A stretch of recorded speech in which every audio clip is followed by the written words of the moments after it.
రేయ్ నీకు నా బ్యాక్గ్రౌండ్ తెలీదు, చూస్తా నీ సంగతి నీ బ్యాంక్ సంగతి. ఒక్క పొరుగుతున్నా ఉండు ఇక్కడ. సార్ సార్ సార్ మీరేనా చెప్పండి సార్ న్యాయం. వీళ్ళకి అడ్డొద్దు లేకుండా పోయింది సార్ వీళ్ళ రాజ్యానికి.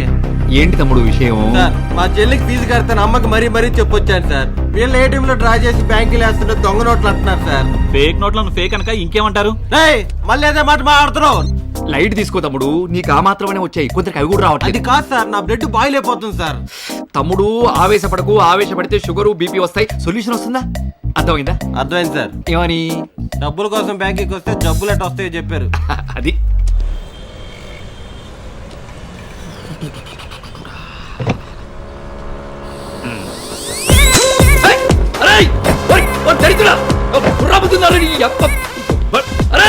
ఏంటి గురించి?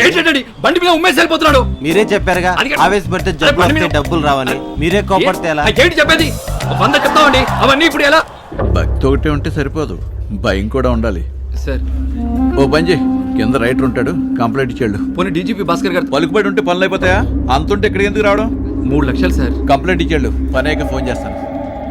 సుదర్శన్ సార్ ఈ అమీర్పేట బ్యాచ్ ఎవరు? ఇంకెవరు సార్, అమీర్పేట అంటే ఎర్రసీన్ గడి బ్యాచే. ఎర్రసీనా? అవును సార్, వాళ్ళు 3 ఉంటారు.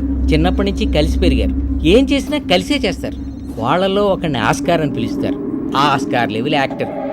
వాడి పని టార్గెట్ చేసిన పార్టీని స్టడీ చేయడం. రెండో వాడి పేరు శోభరాజు. వీడి స్పెషాలిటీ టైమింగ్. వీడి పని టార్గెట్ చేసిన పార్టీని డైవర్ట్ చేయడం. ఇక మూడో వాడు ఎర్రసీన్. వీడే ఈ టీం లీడర్. వీడి గురించి 2 ముక్కల్లో చెప్పాలంటే వీడికి ప్రపంచంతో ఉన్న ఒకే ఒక్క అవసరం డబ్బు.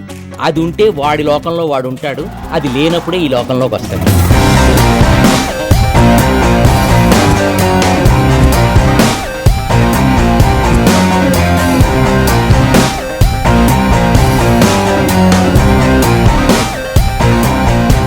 ఏంటి నువ్వు వాడి గురించి చెప్తున్నావా, నా గురించి చెప్తున్నావా? సార్ ఎంతకీ ఈ సార్లు ఎక్కడుంటారో?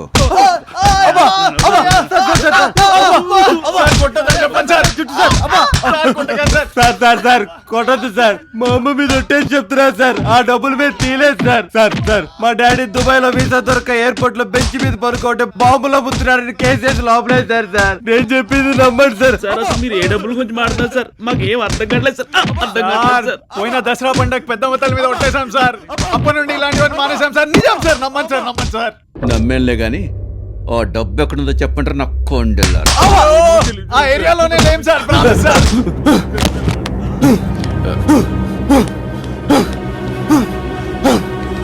అయ్యో భాస్కర్, అయ్యో చెప్పేశాడే.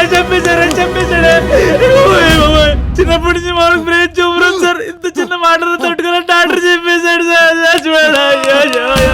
అంబులెన్స్ తెప్పించాడు సార్. అట్లీస్ట్ జీప్ అని ఇవ్వండి సార్. మీ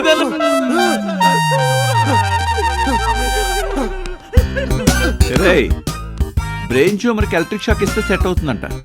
పవర్ కట్టం లేదుగా ఈ టైంలో. సార్ ఏంటి సార్ ఈ అన్యాయం? ఒక్క ప్రూఫ్ లేకుండా చంపేస్తారా సార్? ఏ చట్టాలు ఉంది సార్, ఏ పురాణంలో ఉంది సార్ మనిషికి కరెంట్ షాక్ ఇచ్చి చంపేయచ్చని? రే శోభరాజు, ముందు నేను చచ్చిపోతారా? అలాగేరా 302 సార్, ఒక మనిషి స్పాట్ లో పోవాలంటే ఎంత కరెంట్ పెట్టాలి? 1000 వాట్స్ సార్. 2000 వాట్స్ పెట్టు. Okay sir. Sir sir sir వదిలేండి. కరెంట్ షాక్ తో చనిపోతే నరకానికి వెళ్తామని బాగా చెప్పింది సార్. రే నరకానికంటే అయితే బెటర్ రా సార్. దేవుడు లాంటి వాళ్ళు, ఆయన్ని మోసం చేయొచ్చా? చేయొద్దు. రే డబ్బులు తీరా, ఇచ్చేద్దాం రా.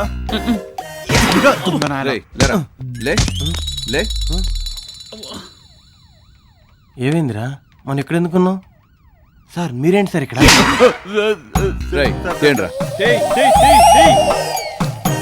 2 లక్షలే ఉన్నాయి సార్. ఇంకో 1 లక్ష ఎక్కడరా?